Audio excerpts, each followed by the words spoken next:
Hello and welcome again on Let's Crack UPSC CSE here, and this is about crash course on the Indian economy। और आज इस lecture के अंदर हम cover करेंगे fiscal policy को। Fiscal policy, different kind of deficits और ये सारी चीज़ें यहाँ पे कवर होगी। और इसके अलावा हमारा जो एक्सटर्नल सेक्टर है टॉपिक को भी हम यहाँ पे लेंगे, और द थिंग्स लाइक BOP क्या होता है ना, करंट अकाउंट डेफिसिट क्या है। इसी तरीके से हम देखेंगे कि FDI है, FI है, ये करेंसी रेजीम है, फॉरेक्स, ये जो भी रिलेटेड चीज़ें हैं इन सबको यहाँ पे हम कंप्लीट करेंगे। क्रैश कोर्स के रिगार्डिंग हमने जो स्टार्ट किया था उसके अंदर ऑलरेडी हम अगर देखा जाए तो inflation, banking, monetary policy, national income accounting, GDP वगैरह ये सब हम कर चुके हैं, फाइन। और अब हम फिस्कल पॉलिसी एक्सटर्नल सेक्टर करके इसे यहाँ पे कंक्लूड करेंगे। So let's get started. Make sure that you are following me on this link to get access of the free classes on Unacademy's platform। यहाँ पे जो स्पेशल क्लास आपको प्राप्त होती हैं वो फ्री होती हैं, इस लिंक पे आप फॉलो कर सकते हैं। और for the next 2 days okay we will be having the strategy sessions at 10:15 AM। और ये रहेंगे एनवायरनमेंट और साइंस एंड टेक के ना, कैसे कवर करना है प्रीलिम्स के लिए। This is a brief introduction about me. My name is Rahul Bhardwaj. और कुछ अनाउंसमेंट है। ऑल इंडिया ये प्रीलिम्स का मॉक टेस्ट कंडक्ट कराया जा रहा है, तो ये फ्री रहेगा। और ये 11 सिटीज़ हैं जहाँ पे अगर आप रहते हैं तो आप ऑफलाइन भी जा सकते हैं इसके लिए, अदरवाइज़ आप ऑनलाइन भी इसमें अटेंड कर सकते हैं। लिंक इस टेस्ट का डिस्क्रिप्शन बॉक्स में दिया गया है। Use the code RB Live to get enrolment here. Registration के लिए फ्री टेस्ट रहेगा। इसके अलावा एक अनाउंसमेंट है, ये है कॉम्बो सब्सक्रिप्शन के लिए। अनअकैडमी के प्लस प्लेटफॉर्म पे आप जुड़ सकते हैं, जो आपको प्रोवाइड करता है टाइम बाउंड मैनर में कंप्लीट सिलेबस कंप्लीशन। यहाँ पे कॉम्बो के अंदर GS, CSET और ऑप्शनल ये सारी चीज़ें इंक्लूड है। और ये आज आपका एंड हो रहा है 11 मई को। तो यहाँ पे बेनिफिट ये है कि आपको 3 महीने से 6 महीने तक फ्री एक्सटेंशन दिया जा रहा है, और बहुत ही नॉमिनल फ़ीस के साथ, जैसे 55,000 की फ़ीस है जिसमें आपकी ऑप्शनल की, GS की, CSET की प्रिपरेशन इंक्लूड है। तो now the preparation has become very simple, affordable. ठीक है, ऐसा नहीं है कि आपको you need to spend lakhs of rupees. Subscription लेना कैसे है, लिंक आपका डिस्क्रिप्शन बॉक्स में दिया गया है। जब आप उस पर क्लिक करते हैं, you need to choose your plan, then put the code RB Live to get maximum discount and personalised guidance. Make sure while going for subscription you are using the code RB Live so that you can get in touch in case if you are having any kind of guidance issues। ये Telegram channel है जिस पे आप मुझसे जुड़ सकते हैं। Session के PDF वगैरह सब यहाँ पे आपको प्राप्त हो जाएंगे। स्टार्ट करेंगे फिस्कल पॉलिसी से। फर्स्ट मतलब क्या होता है फिस्कल पॉलिसी का। फिस्कल पॉलिसी मतलब ऐसी पॉलिसी जो कि गवर्नमेंट के जो डिसीजन है किस बारे में, कि कहाँ पे खर्चा करना है ना, टैक्सेशन, किस चीज़ पे टैक्स लगाना है, कम करना है, बढ़ाना है, ये सारे जो डिसीजन हैं, कहाँ पे गवर्नमेंट खर्चा करेगी, कैसे रेवेन्यू को क्रिएट करेगी, टैक्स कलेक्शन को कैसे बढ़ाएगी, ये सारी जो चीज़ें हैं ये फिस्कल पॉलिसी से रिलेटेड है। तो basically the fiscal policy dealing with the expenditure and taxes, okay, to stabilise the level of output.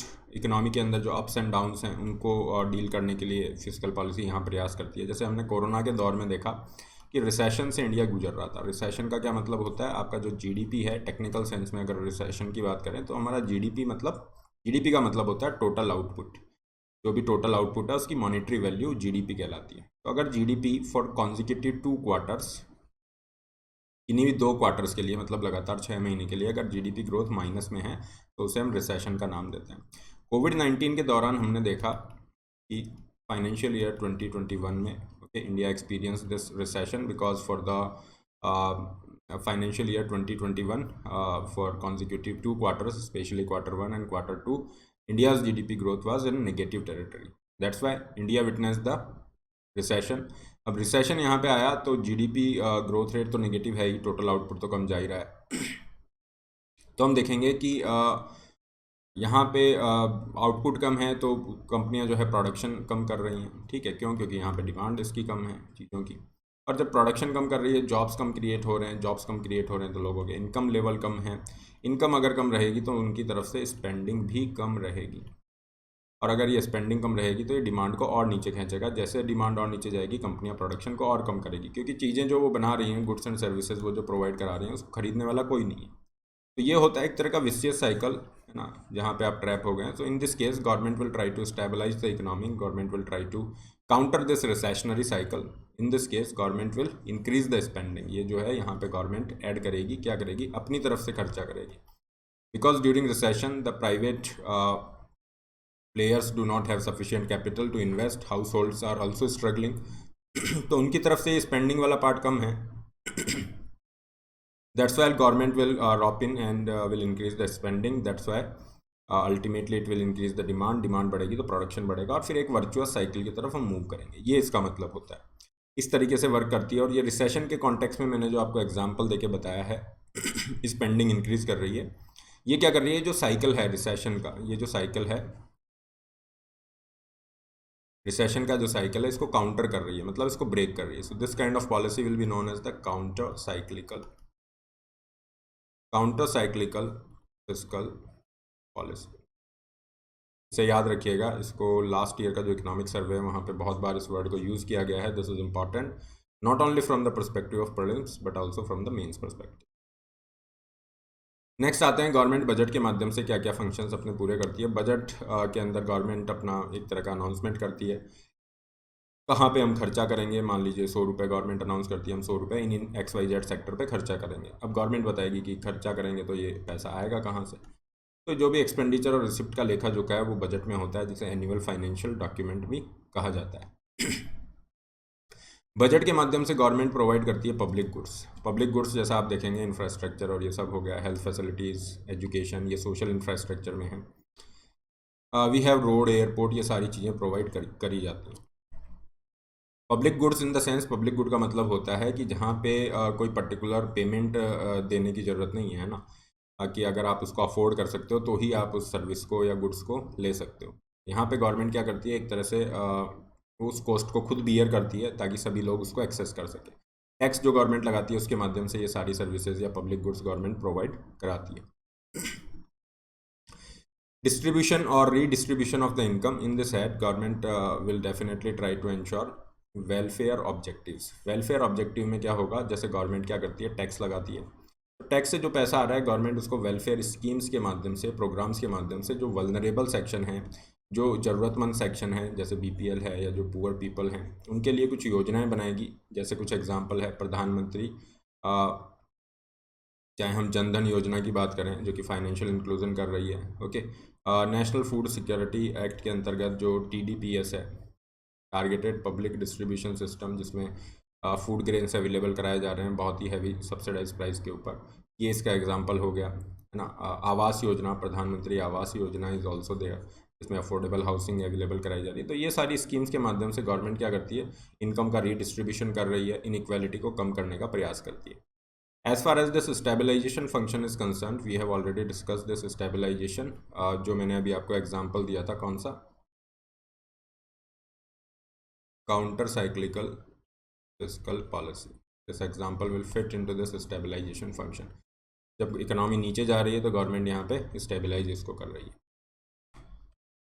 Inflation के रिगार्डिंग भी गवर्नमेंट का रोल रहता है। जैसे आप देखोगे इन्फ्लेशन बहुत ज़्यादा बढ़ रहा है, तो अभी पेट्रोल डीजल की कीमतों के अंदर थोड़ा सा रिलीफ दिया गया था, जहाँ पे सेंट्रल गवर्नमेंट की तरफ से जो एक्साइज ड्यूटी है उसे कम किया गया था। तो ये सब चीज़ें रहेंगी। बजट जैसा अभी हमने डिस्कस किया, एनुअल फाइनेंशियल स्टेटमेंट इसे लिखा गया है, कॉन्स्टिट्यूशन के आर्टिकल 112 में इसका जिक्र है। और ये बेसिकली एक तरह का पूरा गवर्नमेंट का लेखा जोखा है कि आने वाला जो फाइनेंशियल ईयर है उसके अंदर गवर्नमेंट कहाँ कहाँ पे खर्चा करेगी, कितना खर्चा करेगी।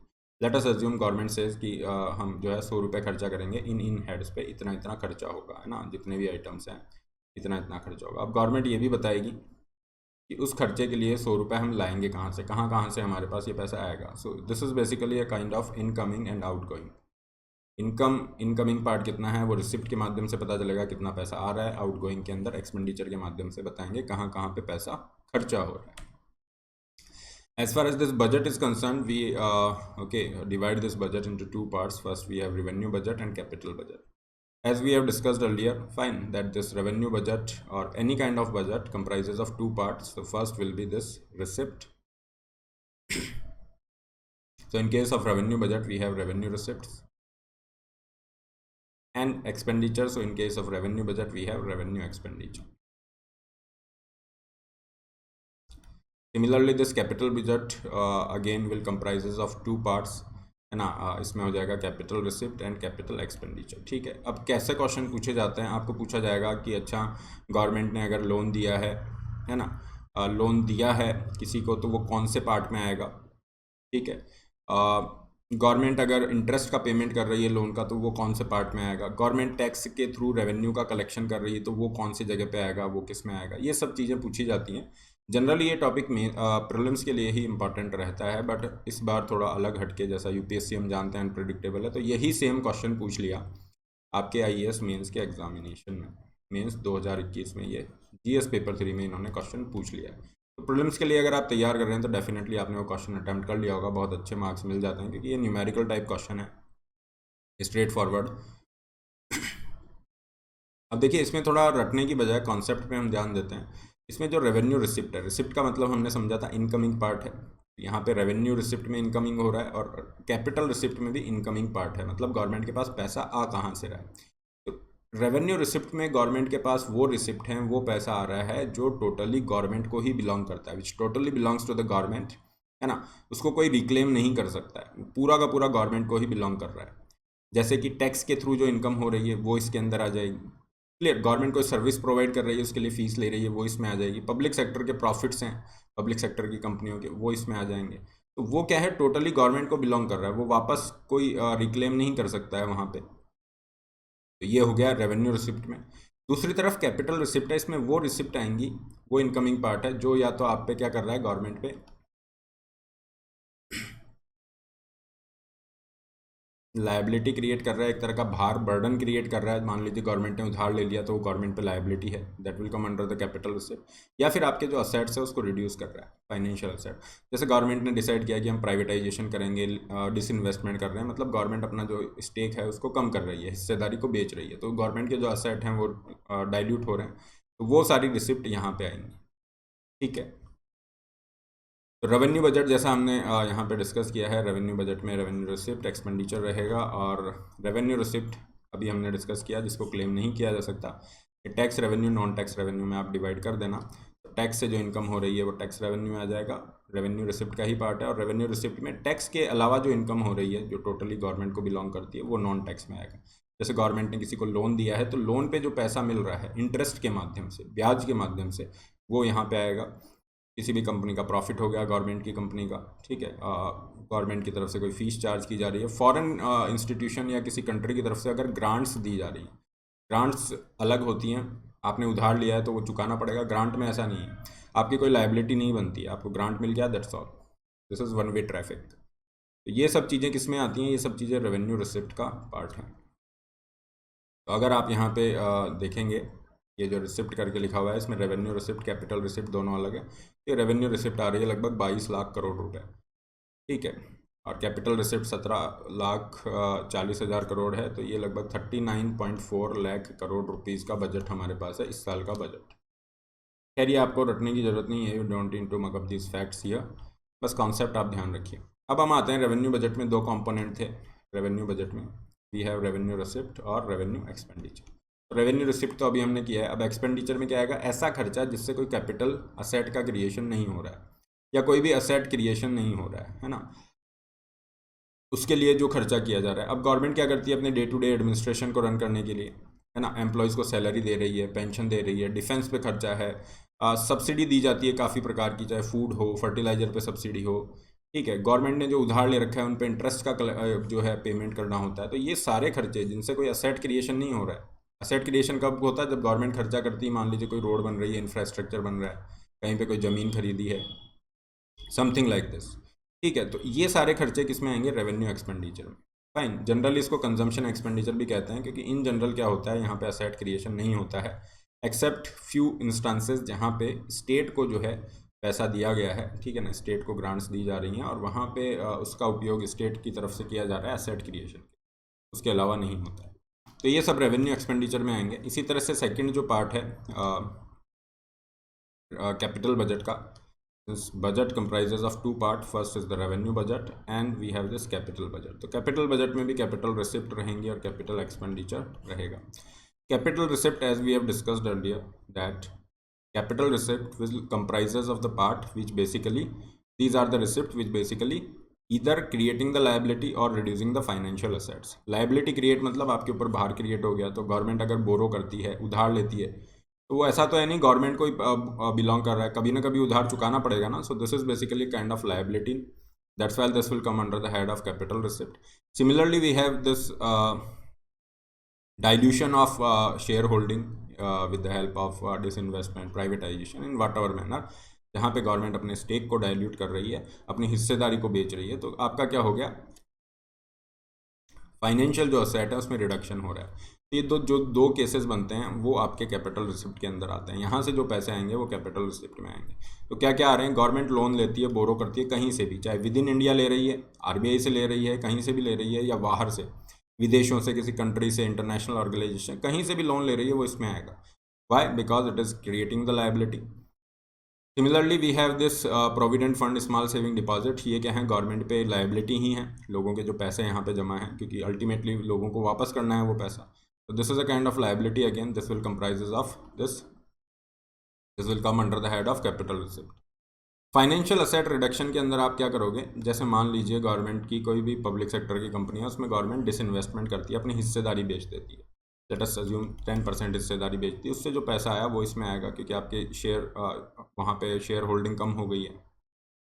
और रिकवरी ऑफ लोन, देखिए गवर्नमेंट अगर किसी को लोन दे रही है, चाहे स्टेट गवर्नमेंट को लोन दिया है, सो लोन एक तरह का क्या होता है, फाइनेंशियल असेट होता है। असेट में क्यों आएगा, क्योंकि यहाँ से इनकम हो रही है, इनकम हो रही है इंटरेस्ट के माध्यम से, ब्याज के माध्यम से आपको यहाँ पे इनकम मिल रही है। So this will come under this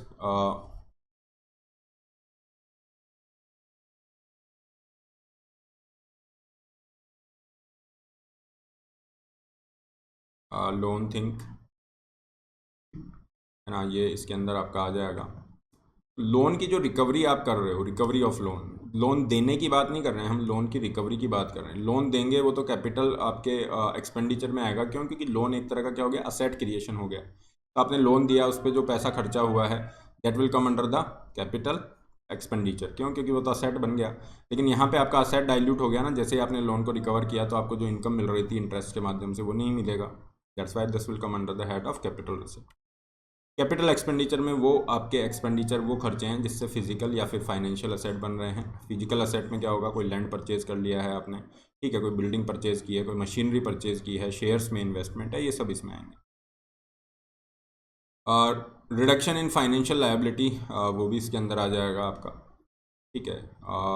जैसे यहाँ पे आप क्या कर रहे हो, government is providing the loans to the state, ये इसमें आ जाएगा आपका, क्लियर। अब इस बजट को अगर आप देखेंगे तो यहाँ पे क्या लिखा हुआ है, ये रिसिप्ट हैं, दोनों receipt, revenue receipt, capital receipt, और ये एक्सपेंडिचर है, रेवेन्यू और कैपिटल एक्सपेंडिचर। तो एक्सपेंडिचर में आप देखेंगे सबसे ज़्यादा एक्सपेंडिचर रेवेन्यू एक्सपेंडिचर है, लगभग 32 lakh crore, out of 39.4, 32 lakh crore rupees आ रही है। मतलब ज़्यादा से ज़्यादा खर्चा हमारा क्या हो रहा है, अपने जो सरकार अपना खुद का मैनेज कर रही है, प्रशासन को चला रही है, सुरक्षा प्रदान कर रही है, फाइन, सैलरी पेमेंट्स हैं, ये सब चीज़ें, सब्सिडी, उस पर खर्चा हो रहा है। कैपिटल एक्सपेंडिचर जिसे कंपैरेटिवली अच्छा माना जाता है, ये इकोनॉमी की प्रोडक्टिव कैपेसिटी, एफिशिएंसी को बढ़ाता है with the help of infrastructure and all, ये कंपैरेटिवली कम है। लेकिन इस साल के बजट में, ये जो बजट है 2000 हम बात कर रहे हैं, लेटेस्ट 2022-23 का बजट, इसमें इसको लगभग 33% से इन्होंने इंक्रीज़ किया है, तो एक अच्छी बात है। अब आते हैं डेफिसिट। डेफिसिट का क्या मतलब है, डेफिसिट का मतलब है जहाँ पे गवर्नमेंट खर्चा ज़्यादा कर रही है। मान लीजिए खर्चा 100 रुपये है और गवर्नमेंट को इनकम हो रही है 70 रुपये की, इनकमिंग ये है, आमदनी अठन्नी, खर्चा रुपया वाली चीज़ है, तो उसमें गवर्नमेंट डेफिसिट इनकर करती है। अब डेफिसिट के काफ़ी सारे प्रकार होते हैं, जैसा आपको मेरे पीछे चार्ट देखने को मिल रहा है, इसमें 4 तरह के डेफिसिट हैं।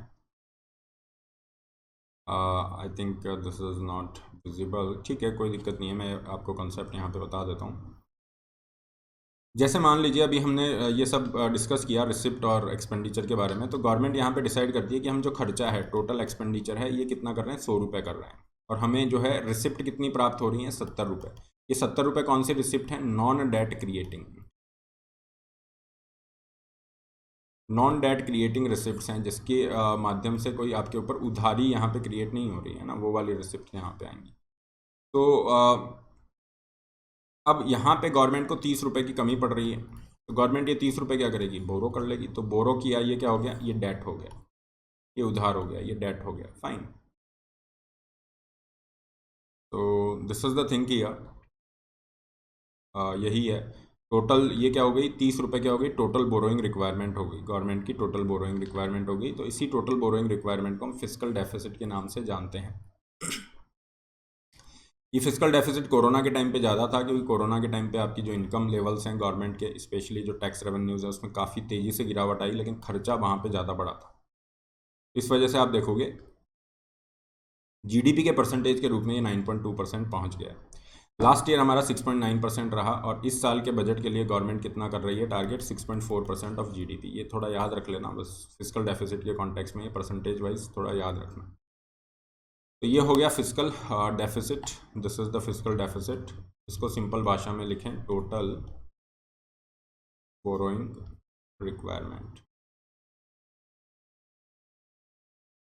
और यहाँ पे देखिए क्या होता है, काफ़ी सारी जगह पे हमने देखा था कि गवर्नमेंट की तरफ से जो है पेमेंट दिया जा रहा है ना। मान लीजिए टोटल बोरोइंग रिक्वायरमेंट यहाँ पे 30 रुपये आई थी। अब गवर्नमेंट क्या करेगी, पिछला जो उधार ले रखा है, हर साल उधार लेती है, उस पर इंटरेस्ट का पेमेंट होता है। इस इंटरेस्ट पेमेंट के लिए मान लीजिए 10 रुपये का इंटरेस्ट पेमेंट आप कर रहे हो, तो उसको आप इसमें से घटा दोगे, फिस्कल डेफिसिट में से आप क्या घटा दोगे, नेट इंटरेस्ट पेमेंट जब आप घटा दोगे तो जो आपको मिल रहा है उसको हम क्या नाम देंगे, उसको हम नाम देंगे primary deficit. Primary deficit, fiscal deficit minus net interest liability. Interest liability आपने घटा दिया तो आपको प्राइमरी डेफिसिट मिल जाएगा। इससे हमें जो प्रेजेंट के अंदर वर्तमान में जो फिस्कल इम्बैलेंसेज है उसका पता चल रहा है। क्यों, क्योंकि इंटरेस्ट जो पेमेंट है ये तो पुराने जो उधार है उसके ऊपर आप चुका रहे हो, तो इससे हमें पता चल जाएगा वर्तमान में क्या लायबिलिटीज़ हैं, क्या गवर्नमेंट के फाइनेंसेस की कंडीशन है। ये दो चीज़ें हैं, इनको आपको ध्यान रखना है। और इसके अलावा दो डेफिसिट और हैं, मेजर 4 डेफिसिट्स हैं जिसको गवर्नमेंट के डॉक्यूमेंट्स में यहाँ पे बजट में मेंशन किया जाता है। फिस्कल डेफिसिट, प्राइमरी डेफिसिट हम कर चुके हैं। Let's come to this revenue deficit. This is very simple, revenue deficit equals to revenue expenditure minus revenue receipt. Revenue expenditure क्या था, कंजम्पशन एक्सपेंडिचर, कितना खर्चा हो रहा है, मान लीजिए 100 रुपये हो रहा है, और रेवेन्यू रिसिप्ट जिसमें टैक्स रिसिप्ट और ये सब थे, लेट अस अज्यूम यहाँ पे 80 रुपये मिल रहा है, ठीक है। तो ये रेवेन्यू डेफिसिट कितना हो गया, 20 रुपये हो गया। रेवेन्यू डेफिसिट को अच्छा नहीं कंसिडर किया जाता है। क्यों अच्छा कंसिडर नहीं किया जाता है, क्योंकि ये समझा जाता है कि जो रेवेन्यू एक्सपेंडिचर है वो बेसिकली एक तरह का कंजम्पशन एक्सपेंडिचर है, ठीक है ना। तो उस कॉन्टेक्स्ट में इसको कम करने का प्रयास किया जाता है। इफेक्टिव रेवेन्यू डेफिसिट, अब जो रेवेन्यू डेफिसिट हमें मिला था, जैसे हमने 20 रुपीज़ लिया था, है ना, तो उसमें से क्या किया जाएगा। देखिए हमने डिस्कस किया था कि जो रेवेन्यू एक्सपेंडिचर है उसमें से कुछ खर्चा सरकार जो है स्टेट्स को ग्रांट के रूप में दे रही है, और उस ग्रांट का उपयोग काफ़ी सारी जगह पे असेट क्रिएशन में होता है। मान लीजिए स्टेट ने उससे कोई रोड बना दिया, कोई इरिगेशन प्रोजेक्ट बना दिया, ठीक है ना, कोई पॉन्ड क्रिएशन कर दिया, तो ये सब असेट क्रिएशन में आएंगे। तो वो जो पैसा है वो असेट क्रिएशन के लिए खर्चा हो रहा है, उसको आप क्या करोगे, रेवेन्यू डेफिसिट में से माइनस कर दोगे। लेट अस अज्यूम कि 5 रुपये है या 10 रुपये है, ठीक है। तो यहाँ पे इफेक्टिव रेवेन्यू डेफिसिट 10 रुपये ही आ जाएगा, मतलब आपको कुछ यहाँ पे घटाना है। तो 4 मेजर डेफिसिट्स हैं जिनको आपको ध्यान रखना है। अब गवर्नमेंट का जो डेफिसिट है, मतलब गवर्नमेंट अगर जैसे 100 रुपये खर्चा कर रही है और 70 रुपये रिसिप्ट है नॉन डेट क्रिएटिंग, तो 30 रुपये की गवर्नमेंट को रिक्वायरमेंट है। ये होगा गवर्नमेंट का फिस्कल डेफिसिट। गवर्नमेंट को ये फिस्कल डेफिसिट कैसे मतलब करना पड़ेगा, इसकी फाइनेंसिंग कैसे होगी, मतलब ये पैसा कहाँ से गवर्नमेंट जुटाएगी। तो this is known as the deficit financing, मतलब कि जो फंड गवर्नमेंट कहाँ से लाती है, generating the fund to finance the deficit. अपने डेफिसिट को फाइनेंस करने के लिए कहाँ से फंड क्रिएट करती है गवर्नमेंट, उसकी चर्चा यहाँ पे की जा रही है। डेफिसिट फाइनेंसिंग 3 तरीके से की जाती है। एक केस में तो आरबीआई जो है नई करेंसी नोट प्रिंट करेगा। दूसरे केस में विद इन इंडिया गवर्नमेंट क्या करेगी, बोरो करेगी, इंडिया के बाहर से बोरो करेगी, वो थर्ड केस यहाँ पे बन जाता है। फाइन, जैसा आपको यहाँ पे पता चल रहा है किस तरह से ये डेफिसिट फाइनेंसिंग की जा रही है।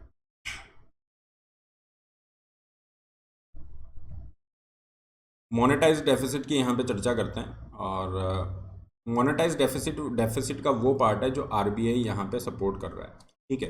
अगर इसको सिंपल भाषा में कहेंगे, monetise deficit is the monetary support of the Reserve Bank of India, जो कि सेंटर को एक्सटेंड किया जाता है गवर्नमेंट के बोरोइंग प्रोग्राम के अंतर्गत, ठीक है, तो इसके अंदर आरबीआई यहाँ पे फ्रेश करेंसी प्रिंट कर सकता है, क्लियर, जिसके माध्यम से फ्रेश करेंसी प्रिंट करके गवर्नमेंट को यहाँ पे पैसा दिया जाएगा। पहले ये डायरेक्ट होता था, लेकिन अब वेज एंड मीन्स एडवांस के माध्यम से एक नई मैकेनिज्म आ गई है ना। पहले गवर्नमेंट को जितना भी ज़रूरत होती थी उतना ऑटोमेटिकली प्रिंट कर दिया जाता था, लेकिन अब इस मैकेनिज्म को हटाया गया और वेज एंड मीन्स एडवांस के रूप में एक नया प्रोसेस इंक्लूड किया गया है ना। थोड़ा सा एक तरह से आप समझिए फिजिकल प्रूडेंस क्रिएट करने के लिए एक नया प्रोसेस आपने ऐड किया। इस प्रोसेस में क्या होगा, अगर आपको फंड की ज़रूरत है, चाहे सेंटर है या स्टेट गवर्नमेंट है, आप एक एग्रीमेंट के अंदर जो है इन्वॉल्व होंगे, WMA, ways and means of advance. इस एग्रीमेंट में इन्वॉल्व होंगे जहाँ पे आरबीआई की तरफ से आपको शॉर्ट टर्म के लिए पैसा दिया जाएगा, और ये 90 डेज़ के लिए, 3 महीने के लिए पैसा दिया जा रहा है, ठीक है ना। रेपो रेट की इंटरेस्ट रेट जो है वो चार्ज की जाएगी। इस तरीके से ये ways and means advance work करता है। जहाँ तक हम डेट की बात करें, पब्लिक डेट होता है, मतलब सरकार का जो कर्जा है, इसे नेशनल डेट कह लीजिए, इसे सॉवरन डेट कह लीजिए, एक ही बात है। सरकार के ऊपर जितना कर्जा है उसकी हम चर्चा कर रहे हैं। दो तरह से है, इंटरनल डेट मतलब विद इन द कंट्री है, और एक्सटर्नल डेट क्या है, कंट्री के बाहर, इंडिया के बाहर से पैसा आप कितना ले रहे हैं। जनरली गवर्नमेंट का जो कर्जा होता है वो इंटरनल ज़्यादा होता है, इंटरनल डेट बहुत बहुत ज़्यादा होता है in comparison to external, India के केस में। क्यों? क्योंकि गवर्नमेंट को अगर इंडिया में से लोन लेगी तो सस्ता मिलेगा, बाहर जाएंगे तो महंगा मिलेगा, एक्सेप्ट इन फ्यू सिचुएशंस जहाँ पे वर्ल्ड बैंक वगैरह की तरफ से दिया जा रहा है, तो वो तो बहुत सस्ता है। तो ये सब पब्लिक डेट के अंतर्गत आपका आता है। पब्लिक डेट हमारा मैनेजेबल लिमिट में रहे, बहुत ज़्यादा ना हो जाए, क्योंकि गवर्नमेंट क्या कर रही है, गवर्नमेंट खर्चा करे जा रही है, ठीक है, और गवर्नमेंट का जो रेवेन्यू पार्ट है वो कंटिन्यूसली डिक्लाइन कर रहा है। तो होगा क्या आने वाले टाइम में, इस केस में फिजिकल डेफिसिट सरकार का बढ़ रहा है। कई बार शॉर्ट टर्म गेन के लिए गवर्नमेंट्स इस तरह से करती हैं कि टैक्स पे बहुत ज़्यादा छूट दे दी, जैसे श्रीलंका का केस है। श्रीलंका के केस में क्या रहा कि इन्होंने टैक्स पे ये छूट देना स्टार्ट किया, जिसकी वजह से इनका revenue part, receipt part compromise हुआ, और दूसरी तरफ ये खर्चा इनका बढ़ता जा रहा है। तो इसकी वजह से फिजिकल डेफिसिट बढ़ेगा, जो लॉन्ग टर्म में आपकी इकोनॉमी के लिए नुकसान है। तो इसको थोड़ा सा एक फिजिकल प्रूडेंस लाने के लिए, है ना, गवर्नमेंट के जो घाटे हैं वो मैनेजेबल लिमिट में रहे, उसके लिए एक कानून बनाया गया जिसे हम physical responsibility budget management act के नाम से जानते हैं। 2003 में ये कानून बनाया गया, फाइन। और यहाँ पे अगर आप देखेंगे FRBM एक्ट के अंदर, तो यहाँ पे ये कहा जा रहा है कि आप जो मेन पर्पस है ये है कि आप रेवेन्यू डेफिसिट को एलिमिनेट करें, ठीक है, रेवेन्यू सरप्लस लेके आएँ, और सिस्टम को ट्रांसपेरेंट बनाया जाए, फिजिकल स्टेबिलिटी लेके आई जाए। ये सब ऑब्जेक्टिव्स इसके हैं। 3 तरह के डॉक्यूमेंट्स यहाँ पे रिलीज करने की बात की गई है, fiscal policy strategy statement, medium term fiscal policy statement, और macro economic framework statement. First जो डॉक्यूमेंट है फिजिकल पॉलिसी स्ट्रेटजी स्टेटमेंट, इसमें गवर्नमेंट ये बताती है कि हमारी क्या प्रायोरिटीज़ हैं, है ना, किस तरीके से हम जो फिजिकल एरिया है फोकस कर रहे हैं, कैसे टैक्स रेवेन्यू को बढ़ाएंगे, है ना, कितनी बोरोइंग करेंगे, नहीं करेंगे, वो सारी चीज़ें यहाँ पे फिजिकल पॉलिसी स्ट्रेटजी स्टेटमेंट में होती है, और ये हर साल बजट के साथ पार्लियामेंट में आपको रखने पड़ते हैं। सेकेंड है medium term fiscal policy statement, और यहाँ पे गवर्नमेंट क्या कर रही है, गवर्नमेंट ये 5 तरह के इंडिकेटर है जिस पे अपना बताएगी कि हाँ रेवेन्यू डेफिसिट इतना है, इफेक्टिव रेवेन्यू डेफिसिट इतना है, फिजिकल डेफिसिट इतना है, टैक्स टू GDP रेशो इतना है, फाइन। अगर इंडिया का देखेंगे लगभग 11-12% के आसपास है। Debt as a percentage of GDP इतना है। ये 5 इंडिकेटर बताए जाएंगे जिससे हमारी जो इकोनॉमी है उसका परफॉर्मेंस, स्पेशली गवर्नमेंट के जो फाइनेंसेस है उसका परफॉर्मेंस पता चलेगा। तो this is the thing. Tax receipt का ये मैंने आपको बता दिया है, और ये 2020-21 के लिए, तो अगर इसको अपडेट करोगे तो लगभग 11 से 12% के आसपास पहुंच रहा है। हमारा टारगेट है कि हाँ 20% तक पहुंचाया जाए, पहले 15%, फिर 20%। डेट जो है इंडिया का काफ़ी तेज़ी से बढ़ा है। 2020 में अगर हम देखेंगे as a percentage of GDP लगभग 90% डेट इंडिया का हो चुका है। तो ये भी एक कंसर्न वाला इशू है, लेकिन ये कोरोना की वजह से फॉर ऑब्वियस रीजंस बढ़ा है, और डेफिनेटली हम इसको कम करने का प्रयास करेंगे। कुछ इकनॉमी है जैसे US है ना, वहाँ पे लगभग 230% something is there. Similarly you have that Japan, 135 है, 230 के आसपास जापान का है, 130 के अराउंड USA का है। इस तरह से है परसेंटेज ऑफ GDP। तो अगर इकोनॉमी के फंडामेंटल्स स्ट्रॉन्ग है तो फिर कोई दिक्कत नहीं है, ठीक है। अगर आपकी इकोनॉमी के फंडामेंटल्स स्ट्रॉन्ग है then it is totally fine. Third statement है मैक्रो इकोनॉमिक फ्रेमवर्क स्टेटमेंट, और ये बताएगा कि कितनी एक्सपेक्ट की जा रही है जीडीपी, है ना, गवर्नमेंट किस तरह से पूरी इकोनॉमी को देखती है। ये सारे तीनों डॉक्यूमेंट्स हर साल आपके सबमिट किए जाते हैं। एनके सिंह कमेटी है जिसने रिव्यू किया है एफआरबीएम एक्ट, तो उसकी कुछ रिकमेंडेशंस हैं। मैं चाहूँगा इन रिकमेंडेशन को, जो यहाँ पे 1 2 3 4 पॉइंट्स हैं, इनको आप एक बार देख लीजिएगा, थोड़ा सा मेमोराइज करना पड़ेगा। जैसे यहाँ पे डेट टू जीडीपी रेशियो के लिए कहा है ना, 40% की सेंट्रल की लिमिट है, 20% स्टेट्स की लिमिट है। रेवेन्यू डेफिसिट का टारगेट आपको कम करने की बात की जा रही है, फिजिकल डेफिसिट का टारगेट कम करने की बात की जा रही है। इनको एक बार देख लेना, एग्जाम के लिए थोड़ा सा इंपॉर्टेंट है। इसी के अंदर एक एस्केप क्लॉज दिया गया कि एफआरबीएम के अंदर एक्सेप्शन क्या है, कहाँ पे गवर्नमेंट जो है अपने घाटे को बढ़ा सकती है। तो जैसे अभी कोरोना है, एक्सेप्शनल सिचुएशन है, तो इस तरह के केसेस में हम बढ़ा सकते हैं। फाइन। प्रेजेंट के अंदर अगर आप देखोगे जो चेंजेस किए गए हैं, तो उसमें जो फिजिकल डेफिसिट है, ये कहा जा रहा है कि फिजिकल डेफिसिट को हम 4.5% तक लेके आएंगे 25-26 तक। और गवर्नमेंट ने इस साल फिजिकल डेफिसिट कितना टारगेट किया है, 6.4%। और रेवेन्यू जो रिसिप्ट है इसको इंक्रीज़ किया जाएगा, ये यहाँ पे बात कर रहे हैं। ओवरऑल जो बोरोइंग्स हैं उसको कम करने की बात यहाँ पे की जा रही है। तो ये सारी चीज़ें हैं। टैक्स सिस्टम पे आते हैं। नेक्स्ट हमारे पास है टैक्स सिस्टम। और देखिए, टैक्स के अंदर दो तरह के टैक्सेस हैं, डायरेक्ट और इनडायरेक्ट टैक्स है। किस तरीके से हम डायरेक्ट इनडायरेक्ट टैक्स कह रहे हैं, एग्जांपल भी मैं यहाँ पे लिख देता हूँ। डायरेक्ट टैक्स का हो जाएगा income tax, corporation tax. Indirect का है जीएसटी, कस्टम ड्यूटी है, एक्साइज ड्यूटी, ये सब इनडायरेक्ट। कैसे लग रहा है, मान लीजिए कोई कंपनी कोई प्रोडक्ट बनाती है, ठीक है ना, कोई प्रोडक्ट बना रही है। अब उस प्रोडक्ट के लिए रॉ मटेरियल चाहिए, है ना। अब वो जो प्रोडक्ट रॉ मटेरियल परचेज कर रही है, उस पर उसको क्या देना पड़ रहा है, टैक्स देना पड़ रहा है, कंपनी को टैक्स देना पड़ रहा है। तो वो जो टैक्स कंपनी पे कर रही है उसको अल्टीमेटली किसके अंदर जोड़ेगी, जो प्रोडक्ट की कॉस्ट है उसी में जोड़ा जाएगा। फाइन। तो उसका जो फाइनल बर्डन है, उस टैक्स का जो फाइनल बर्डन है, फाइनल बर्डन यहाँ तो एक बार तो कंपनी ने पे कर दिया, मतलब इनिशियल बर्डन तो किस पे है, कंपनी पे, मतलब टैक्स इम्पैक्ट जो है वो कंपनी पे है। लेकिन फाइनल बर्डन किस पे जा रहा है, कंज्यूमर पे जा रहा है। क्यों? क्योंकि वो जो पैसा आपने कंपनी ने टैक्स में पे किया है वो आपकी कॉस्ट में जुड़ रहा है। तो फाइनल बर्डन जा रहा है कंज्यूमर के ऊपर। तो इस केस के अंदर फाइनल बर्डन को हम कहते हैं टैक्स इंसिडेंस, और जो इनिशियल बर्डन होता है वो होता है टैक्स इम्पैक्ट। इस केस में दोनों चीज़ें अलग अलग एंटिटी पे हो रही हैं। टैक्स इम्पैक्ट प्रोड्यूसर पे है, और टैक्स का इंसिडेंस मतलब फाइनल बर्डन है। फाइनल बर्डन किसके ऊपर है, फाइनल बर्डन आपका है कंज्यूमर के ऊपर, ठीक है। तो ये जो केस है ये बनता है इनडायरेक्ट केस, है ना। इनडायरेक्ट टैक्स इसे हम कहते हैं, और जीएसटी हो गया, ये इसी तरह से वर्क करेगा। दूसरा होता है, क्योंकि यहाँ पे क्या होगा, जैसे इनकम टैक्स है। अब इनकम टैक्स का जो रिटर्न है, आईटीआर है जो भर रहा है, आईटीआर जो भरा है, सरकार को जो जमा कराया है जिस व्यक्ति ने, उसी के ऊपर अल्टीमेट बर्डन भी है। तो इस केस में क्या हुआ, टैक्स इम्पैक्ट और टैक्स इंसिडेंट दोनों एक ही इंडिविजुअल या एक ही एंटिटी पे आ रहे हैं, वो हो जाता है डायरेक्ट टैक्स। तो इनकम टैक्स है, कॉरपोरेशन टैक्स, ये डायरेक्ट टैक्स के एग्जाम्पल हैं। फाइन। कॉरपोरेशन टैक्स जो है अभी के लिए कम कर दिया गया है, 22% है नॉर्मल। नई जो कंपनीज हैं, न्यू मैन्युफैक्चरिंग कंपनी, उनके लिए 15% रखा गया है। इनकम टैक्स के बारे में आपको पता है, ठीक है।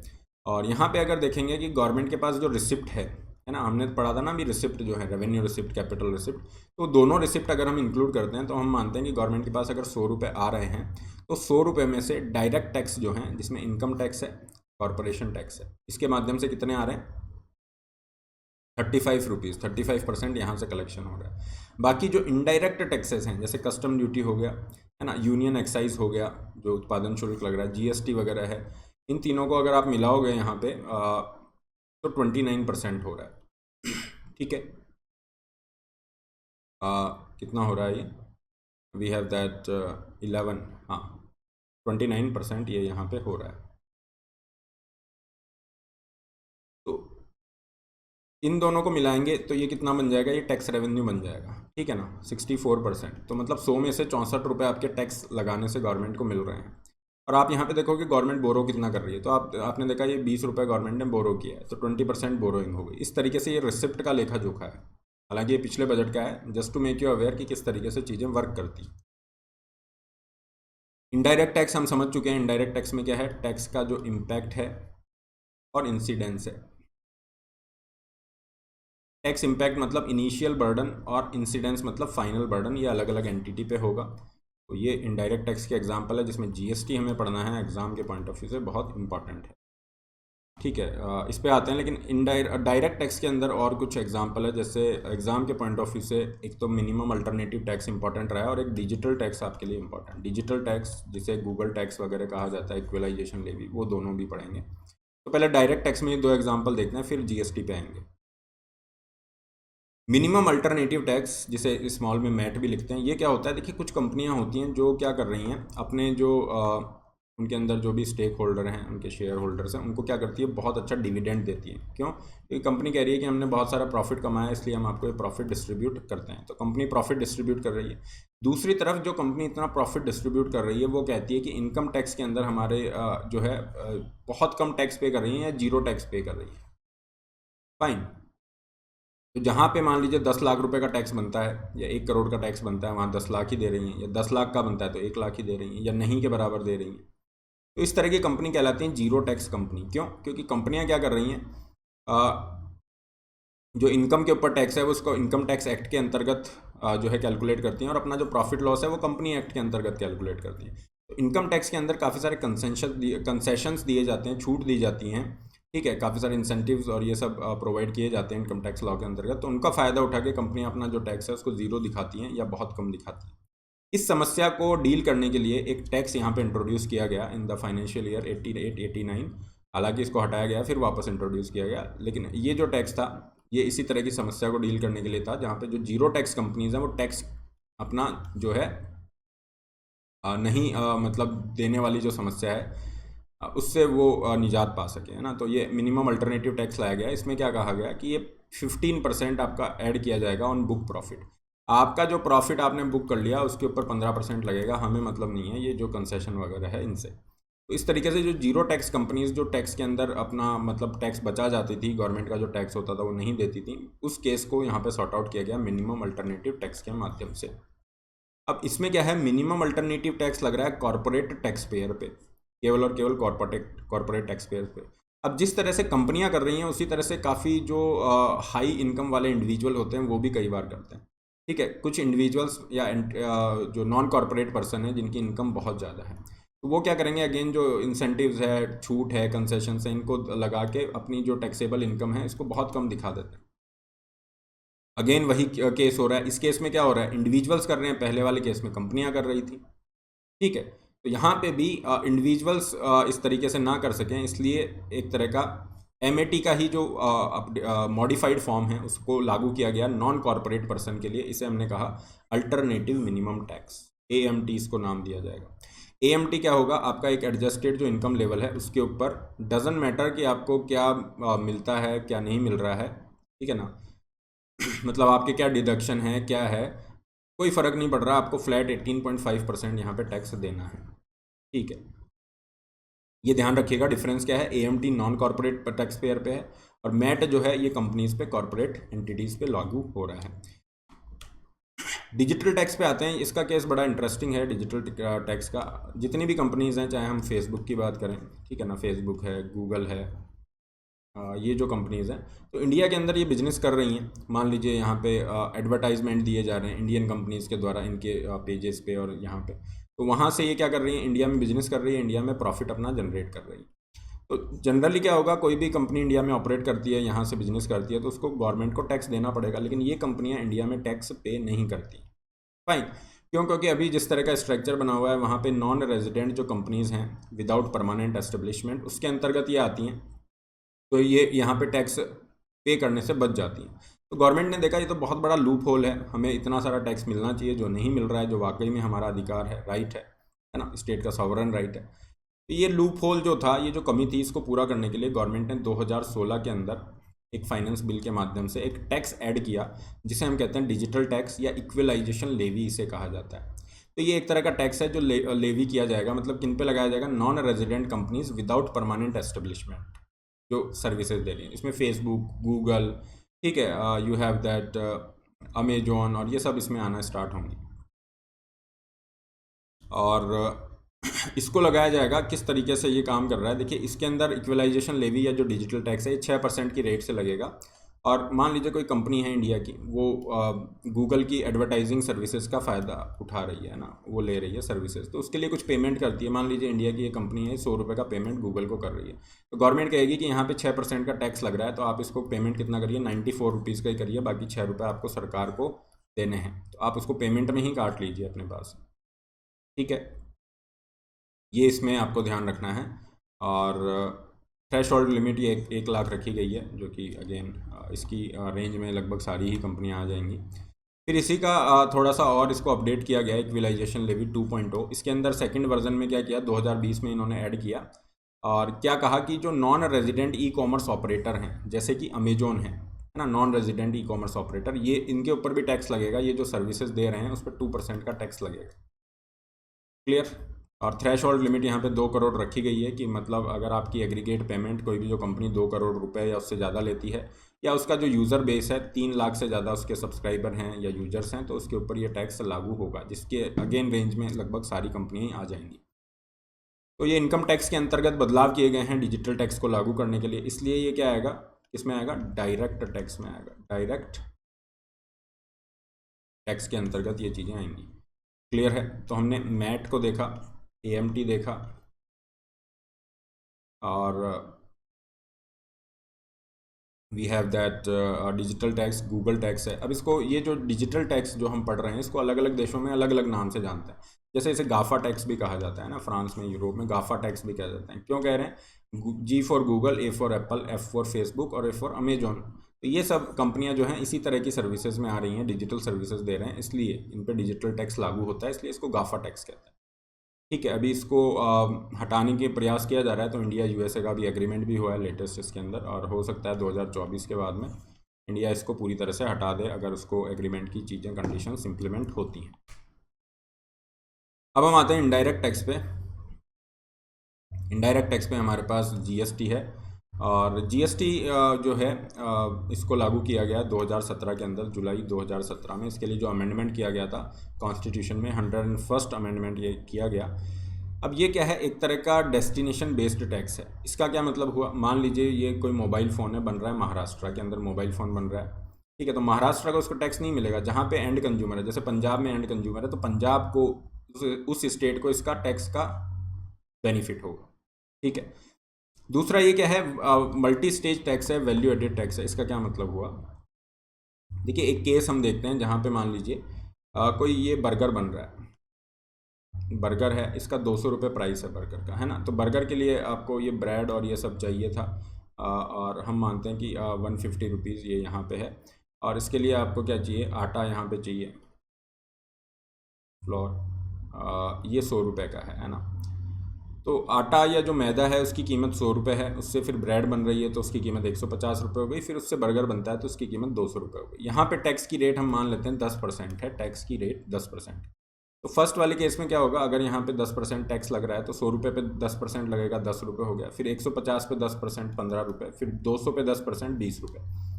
तो ये जो है यहाँ से हमें आ रहा है 45 रुपये टैक्स। मतलब ये जो केस है इसमें क्या हो रहा है, टैक्स के ऊपर टैक्स लगता जा रहा है। इसे हम कहते हैं कैस्केडिंग टैक्स इफेक्ट। टैक्स के ऊपर टैक्स लगना कैस्केडिंग टैक्स इफेक्ट कहलाता है।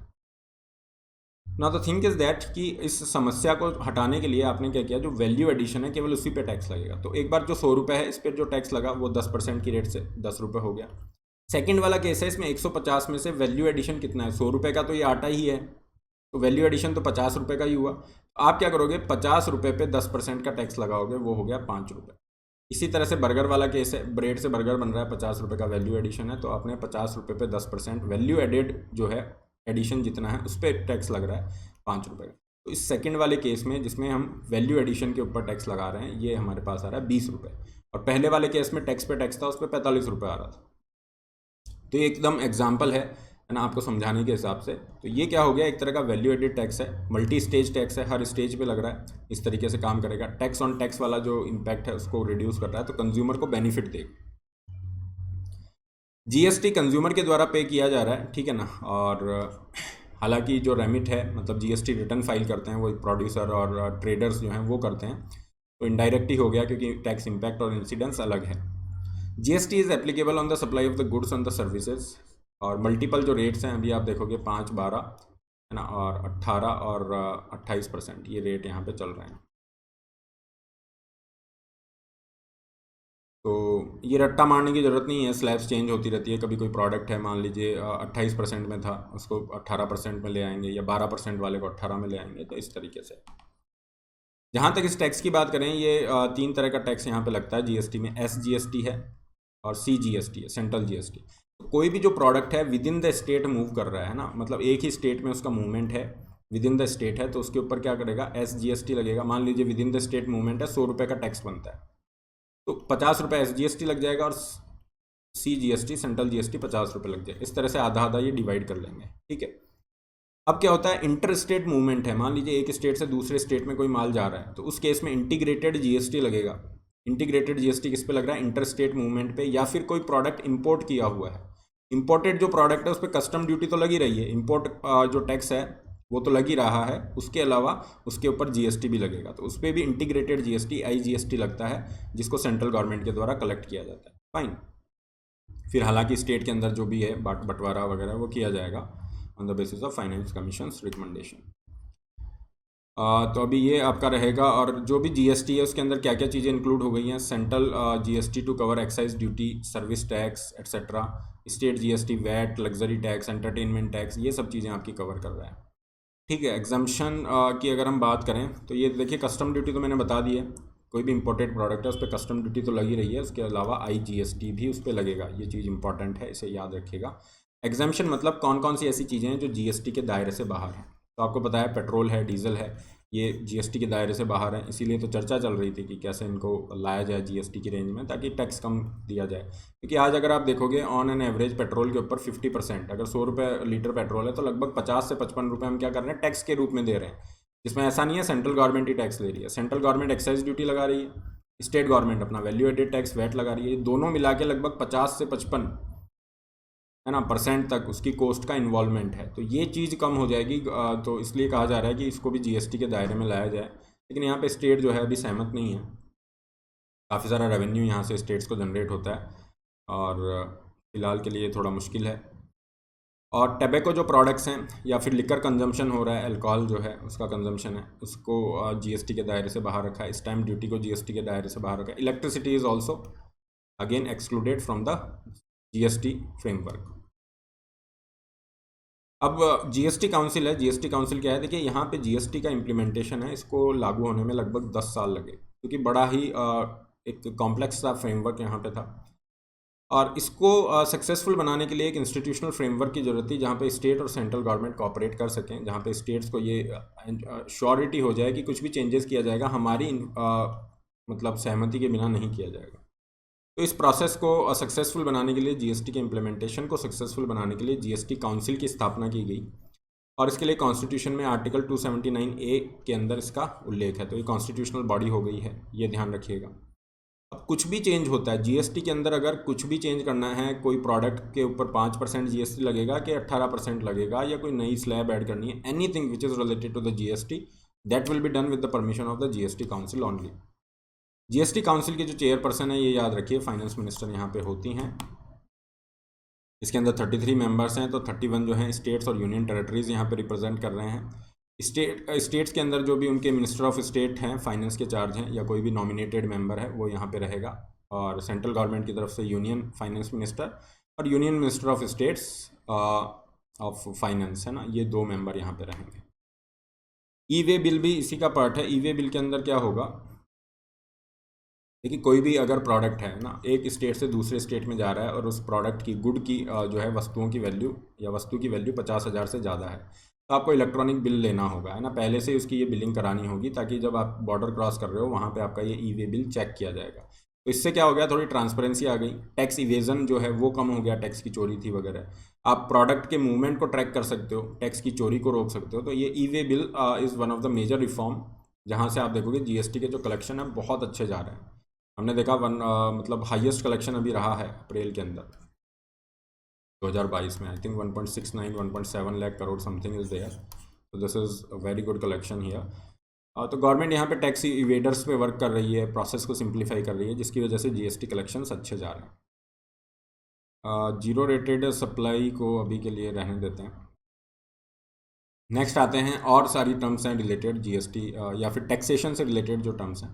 देखिए सरचार्ज और सेस, ये दो चीज़ें आप सुनते हैं, एक होता है सरचार्ज, एक होता है सेस। इसमें क्या होता है, ये एक तरीके से टैक्स के ऊपर टैक्स है। टैक्स के ऊपर टैक्स का क्या मतलब है, मान लीजिए किसी की इनकम 100 रुपये है और उस पर 30% का जो है लेट अस अज्यूम कि इनकम टैक्स लग रहा है ना, तो इस पर टैक्स कितना हो गया, 30 रुपये का आपने टैक्स लगा दिया, है ना। अब यहाँ पे कहा जाता है कि सरचार्ज जो है 10% का सरचार्ज रहेगा, तो ये 10% किस पे लगेगा, ये जो टैक्स था 30 रुपये टैक्स था, इसका 10% और जुड़ जाएगा, मतलब 3 रुपये इसमें और जुड़ गया, तो 33 रुपये हो गया। फाइन, इस तरीके से ये सरचार्ज वर्क करता है, मतलब टैक्स के ऊपर टैक्स। सरचार्ज जो लगाया जाता है वो जनरल होता है, मतलब स्पेसिफिक पर्पस के लिए नहीं है। गवर्नमेंट सरचार्ज का यूज़ किसी भी यूज़ पर्पस के लिए कर सकती है।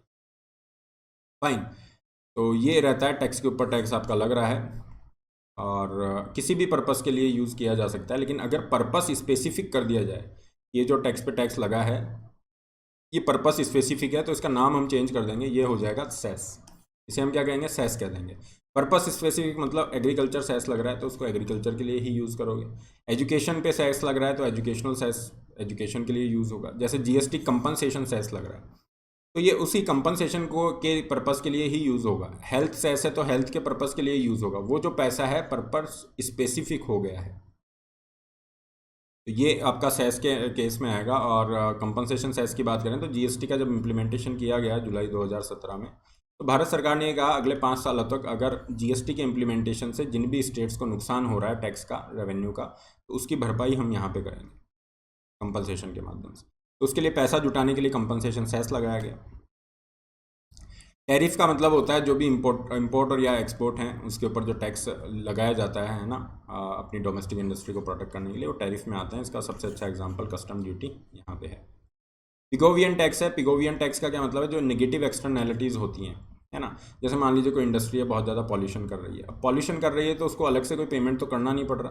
तो इस तरह की जो पॉल्यूटिंग एक्टिविटीज़ हैं या कोई भी ऐसी एक्टिविटीज़ जैसे शुगरी ड्रिंक है ना, जिनमें शुगर कंटेंट बहुत ज़्यादा है, आपकी हेल्थ के ऊपर नुकसान पहुँचा रहा है, तो उनको वो हेल्थ को नुकसान पहुंचा रही है तो अलग से कोई उनके ऊपर पेनल्टी तो लग नहीं रही है। तो इस तरह की जो नेगेटिव एक्सटर्नैलिटीज़ वाली जो जितनी भी वस्तुएं वगैरह हैं उनके ऊपर एक टैक्स लगाया जाता है जिसे हम कहते हैं पिगोवियन टैक्स। और इको टैक्स इसका बहुत अच्छा एग्जांपल है। इको टैक्स मतलब ज़्यादा पॉल्यूशन वाले जो वाहन हैं उन पर ज़्यादा टैक्स लगा दिया, something like this. Tobin tax है और टॉबिन टैक्स के अंदर क्या होगा, एक तरह का टैक्स आपने लगाया जिसमें जो करेंसी ट्रेडिंग हो रही है, शॉर्ट टर्म जो करेंसी ट्रेडिंग है, फाइन, उसके ऊपर आप क्या कर रहे हो, उसको टैक्स कर रहे हो, जिससे क्या हो, स्पेकुलेशन कम हो, करेंसी की स्टेबिलिटी वहाँ पे क्रिएट हो। तो ये जो टॉबिन है, नोबेल लॉरिएट थे, उन्होंने रिकमेंड इसको किया था, हालांकि इसको अभी लगाया नहीं जा रहा है, ठीक है, ये ध्यान रखिए। और कुछ टर्म्स हैं जो आपको याद होनी चाहिए। टैक्स बेस क्या होता है, tax base is basically the value जिसके ऊपर वो टैक्स लगेगा। जैसे 100 रुपये पे टैक्स लग रहा है ना, 10% की टैक्स रेट है, तो 100 रुपये पे जो टैक्स लगेगा, ये 100 रुपये क्या हो गया, टैक्स बेस हो गया। दूसरा है अगर टैक्स बेस बढ़ जाता है, 500 रुपये हो जाता है, 10% टैक्स रेट है, तो यहाँ पे टैक्स कितना मिल रहा है, 10 रुपये मिल रहा है, यहाँ पे टैक्स 50 रुपये मिल रहा है। तो जिस वैल्यू पे टैक्स लग रहा है वो है टैक्स बेस, फाइन। और एक तरीका हो गया कि आपको टैक्स इंक्रीज करना है, सरकार को टैक्स इंक्रीज करना है, सरकार चाहती है टैक्स इंक्रीज करना, तो एक तो हो गया कि टैक्स की रेट ही क्यों ना बढ़ा दी जाए। जैसे 10% है, टैक्स की रेट को 20% कर देते हैं, तो ये 10 रुपये की जगह 20 रुपये आपको टैक्स मिलने लग जाएगा।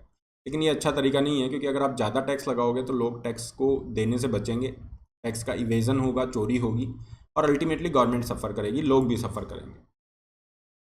तो अच्छा तरीका क्या होता है टैक्स कलेक्शन बढ़ाने का, कि ये जो आपका टैक्स का बेस है यही क्यों ना बढ़ जाए, है ना, टैक्स बेस बढ़े, ये सबसे अच्छी बात है।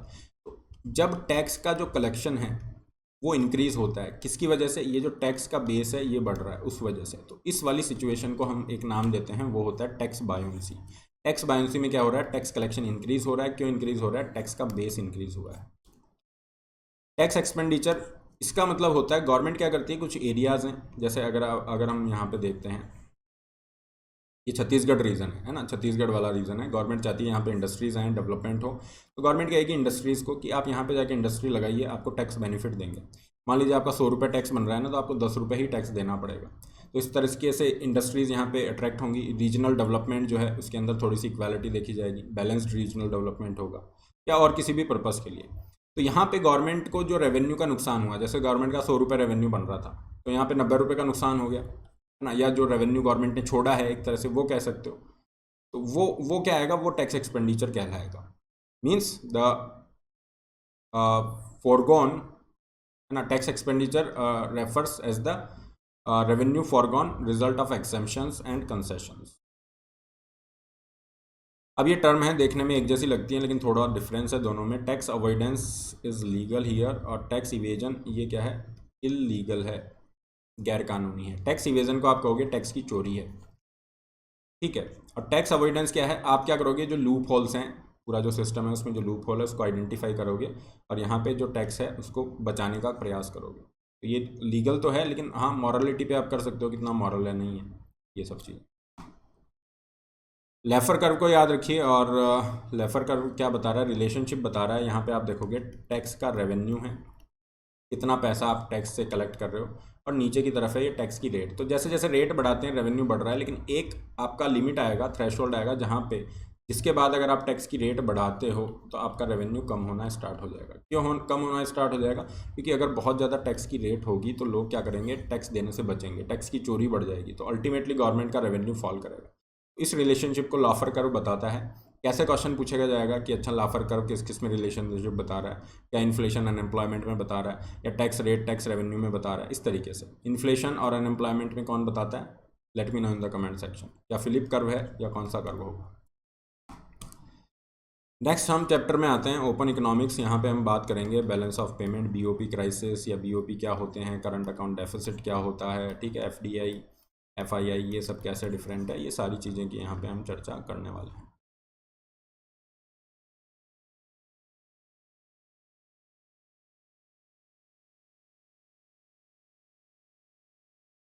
ओपन इकोनॉमी का सिंपल सा मतलब है, देखिए दो तरह की इकोनॉमी, एक इकोनॉमी है जो मतलब सेल्फ सफिशिएंट है, बाहर किसी भी देश से किसी भी रीजन से कोई उसका क्या नहीं हो रहा है, कोई लेन देन नहीं है, किसी भी तरह का एक्सपोर्ट नहीं है, किसी भी तरह का इंपोर्ट नहीं है, कोई लेन देन किसी भी प्रकार से नहीं है, वो हो गई क्लोज्ड इकोनॉमी। तो अगर आप प्रेजेंट में देखोगे तो प्रैक्टिकली कोई भी इकोनॉमी क्लोज इकोनॉमी नहीं है एक्सेप्ट फ्यू ट्राइबल सोसाइटीज़। और जितनी भी इकोनॉमी है वो क्या कर रही है, दूसरे देशों से इंटरेक्शन कर रही है। हो सकता है कुछ जगह पे इंटरेक्शन ज़्यादा हो, कुछ जगह पे कम हो, लेकिन जब इंटरेक्शन हो रहा है this will be known as the open economy. Open economy के फ़ायदे क्या होते हैं, प्रोडक्ट मार्केट लिंकेज होती है, ठीक है ना, लोगों को कंज्यूमर को क्या मिलेंगे, आज best of the best product मिल सकते हैं, आज हमें जो प्रोडक्ट यूएसए के अंदर है वो प्रोडक्ट चाहिए वो हम ले सकते हैं, तो ये बेनिफिट है। फाइनेंशियल मार्केट लिंकेज, जो इन्वेस्टर हैं वो चाहें तो अपने, जैसे यूएसए के इन्वेस्टर है वो इंडिया में इन्वेस्ट कर रहे हैं, तो ये फैसिलिटी हो गई। इंटरनेशनल मार्केट लिंकेजेस, जहाँ पे वर्कर्स ये चूज़ कर सकते हैं उनको कहाँ वर्क करना है, इंडिया में करना है, फॉरेन कंट्रीज़ में करना है।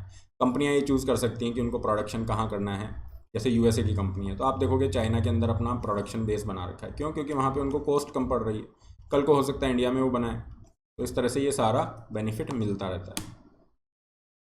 अब हम आते हैं बैलेंस ऑफ पेमेंट, बीओपी होता क्या है। बीओपी को बिल्कुल सिंपल भाषा में अगर कहा जाए तो आप ऐसा समझिए कि मान लीजिए कोई एक शॉप है, उस शॉप के अंदर एक रजिस्टर उन्होंने रखा है, आपने देखा होगा बही रखी जाती है जिसके अंदर एंट्री होती है कि क्या तो आ रहा है और क्या यहाँ से जा रहा है ना, दुकान से क्या हमने भेजा है, बेचा है, और क्या हमने ख़रीदा है, इनकमिंग आउटगोइंग। तो उस दुकान का है ना, उस पर्टिकुलर शॉप है, उस पर्टिकुलर एस्टेब्लिशमेंट का, एंटिटी का with rest of the world क्या इंटरेक्शन है, क्या आ रहा है क्या जा रहा है, वो आपने रिकॉर्ड कर रखा है। तो बैलेंस ऑफ पेमेंट यही एक तरह का रिकॉर्ड है जिसके अंदर पर्टिकुलर नेशन का, जैसे इंडिया का क्या है, rest of the world, rest of the world क्या इंटरेक्शन है हमारा, क्या लेन देन है पूरे विश्व के साथ में, वो सारी चीज़ें हमने यहाँ पे रिकॉर्ड की हुई हैं किसमें, बैलेंस ऑफ पेमेंट के अंदर, बीओपी के अंदर।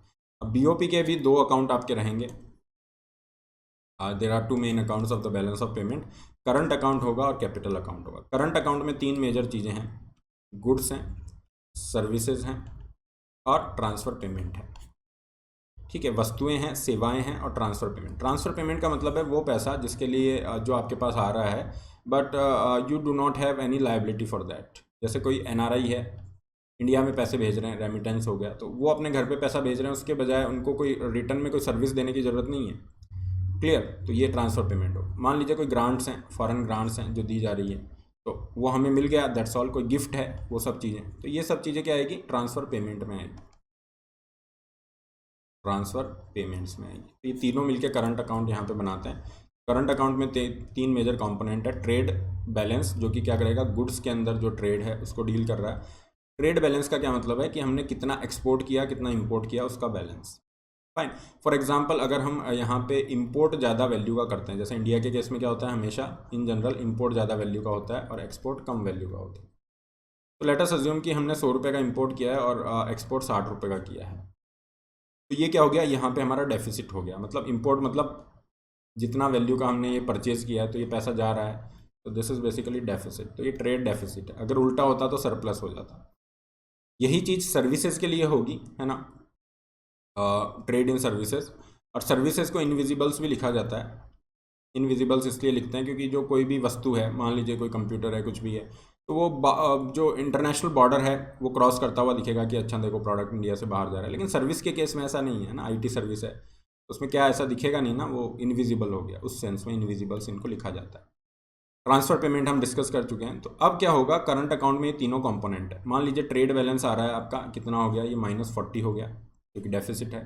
ट्रेड इन सर्विसेज हमारा पॉजिटिव होता है। लेट अस अज्यूम कि यहाँ पे +15 रुपीज़ है, सरप्लस रहता है यहाँ पे। इंडिया एक्सपोर्ट ज़्यादा वैल्यू का करता है। ट्रांसफर पेमेंट तो पॉजिटिव ही होगा। लेट अस अज्यूम +10 रुपये यहाँ पे है। तो ये कितना आ रहा है, 25 तो प्लस में आ रहा है और माइनस में 40 आ रहा है। तो ये कितना हो गया, माइनस हो गया, -15 रुपीज़। तो ये माइनस में जब जा रहा है, क्या जा रहा है आपका माइनस में, करंट अकाउंट बैलेंस। बैलेंस आपका माइनस में गया, माइनस गया मतलब डेफिसिट हो रहा है। तो इसको हम क्या कहेंगे, करंट अकाउंट डेफिसिट हो रहा है। तो इन जनरल इंडिया को हमेशा करंट अकाउंट डेफिसिट ही होता है। और केवल एक इसमें जो है आप देखोगे, लगभग 17 साल में पहली बार फाइनेंशियल ईयर 2020-2021 के अंदर हमें क्या हुआ था, करंट अकाउंट सरप्लस हुआ था। इसको याद रखिएगा, ये थोड़ा करंट अफेयर रिलेटेड है, but you should definitely remember this. In general हमें डेफिसिट ही होता है करंट अकाउंट। ये जो बैलेंस है इसमें इंडिया को क्या होता है, डेफिसिट होता है। करंट अकाउंट माइट भी पॉजिटिव, नेगेटिव, और डेफिसिट का केस मैंने आपको बता दिया। सरप्लस वाला जो है पॉजिटिव वाला, ये एक जो एग्जांपल है 2020-21 का फाइनेंशियल ईयर रहा है, कोरोना वाला काल। जिसमें क्यों रहा, क्योंकि हमारे इंपोर्ट कम हो गए थे ना, स्पेशली क्रूड ऑयल वगैरह, इनका इंपोर्ट कम हुआ था। तो जो हमारा ट्रेड डेफिसिट है वो सिग्निफिकेंटली रिड्यूस हुआ, उस वजह से हमें बेनिफिट हुआ। बीओपी के अंदर, as we have discussed, BOP के अंदर दो मेजर हमारे पास अकाउंट्स हैं, करंट अकाउंट और कैपिटल अकाउंट। तो करंट अकाउंट को तो हमने देख लिया है। Now let's talk about this capital account. Capital account, और कैपिटल अकाउंट के अंदर क्या आएगा, जो भी ट्रांजेक्शन्स हो रहे हैं ना, जो भी असेट के अंदर या लाइबिलिटीज़ के जो भी ट्रांजेक्शन, लाइबिलिटी मतलब कोई भी उधारी वगैरह है ना, वो सब इसमें आएगी। असेट में ट्रांजेक्शन है, फाइनेंशियल असेट्स हैं, वो सब इसमें आएंगे, एफडीआई वगैरह है, ये सारी चीज़ें इसमें आती है। तो ये चार्ट आप याद रखना, ये बहुत ही सिंपल बना देगा कैपिटल अकाउंट में क्या क्या इंक्लूड होता है, कौन सा किस में इंक्लूड होता है, ये क्वेश्चंस पूछे जाते हैं। इन्वेस्टमेंट आप देखोगे, डायरेक्ट इन्वेस्टमेंट है तो एफडीआई है। पोर्टफोलियो इसमें इन्वेस्टमेंट इसे कहते हैं, एफपीआई,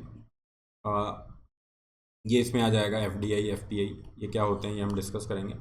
एक्सटर्नल बोरोइंग्स हैं, है ना, या एक्सटर्नल असिस्टेंस है, तो जो भी उधारी है या कोई भी फॉरेन इंस्टीट्यूशन यहाँ पे जो हेल्प कर रहा है वो सब इसके अंदर आएगा। Clear, we have this NRI deposit and all that will come under the head of this capital account also. अब यहाँ पे एफडीआई, एफआईआई और इनमें डिफरेंस थोड़ा सा देखते हैं। देखिए, सिंपल सा डिफरेंस तो ये हो गया कि फॉरेन इन्वेस्टमेंट दो तरीके से हो रहा है, एफडीआई और एफपीआई के माध्यम से। एफडीआई मतलब फॉरेन डायरेक्ट इन्वेस्टमेंट, जिसके अंदर क्या होगा, कोई भी कंपनी अगर फॉरेन एंटिटी इंडिया में इन्वेस्ट करती है तो वो चाहती है कि उस कंपनी में उसकी ऑनरशिप रहे, उस कंपनी के उसके मैनेजमेंट डिसीजन में उसका कंट्रोल रहे।